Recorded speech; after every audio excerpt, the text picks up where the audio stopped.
Corridor group on the east side of town. Just giving you a quick update here. We're at City Hall. We just got done with our City Council meeting. It started out with a discussion on Imagine Owatonna, kind of a workshop on that and a discussion and how that relates somewhat to our East Side Corridor project in a big way.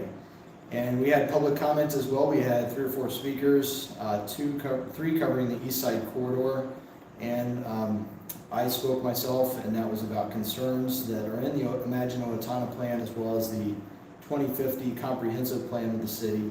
This specifically mentioned one of the alternates where this East Side Corridor is potentially is slated to go. So there's 6 or 7 different alternates.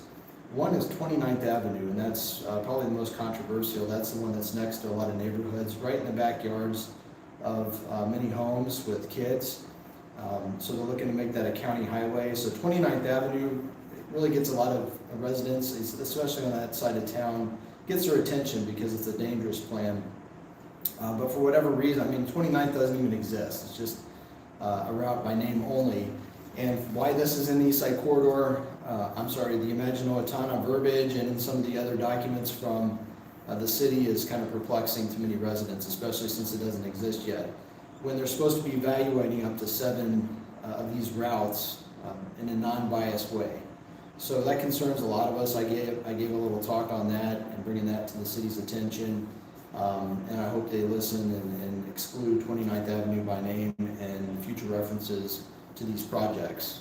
So I know I represent many residents and constituents on that subject there, so I just want to let you know that I talked on that. Lissa, another resident in the neighborhood that's affected by 29th Avenue, got up and talked a little bit about a recent county meeting that several residents, including myself, Lissa, and others attended with the county. It was nice that they met with us. The city has yet to meet with us on anything like that to that degree and in that detail. This makes the 2nd time the county's met with us, and like I said, we're appreciative of that.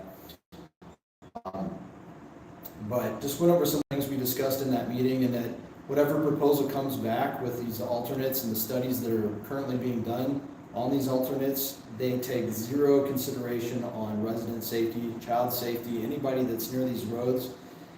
It's not incorporated into that study that's coming back.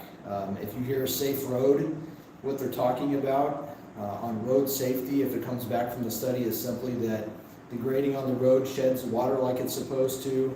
The motorists don't have to navigate dangerous obstacles and things like that. It's just strictly to the people who are actually using the road. So that's something we're really looking forward to our city and our county officials to really take seriously and vote on when they consider these alternates being put out there.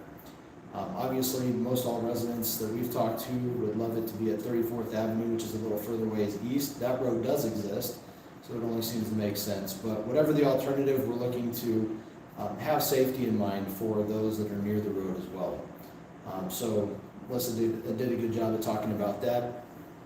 Terrell also got up, and he's also a resident in the neighborhood, and he talked in the same support of all of our concerns, with 29th Avenue continuing to come up and what a concern that is. So stay tuned. I'm sure there'll be more on that. And if you hear 29th Avenue, ears should perk up a little bit and make sure that you're holding your elected officials accountable to that.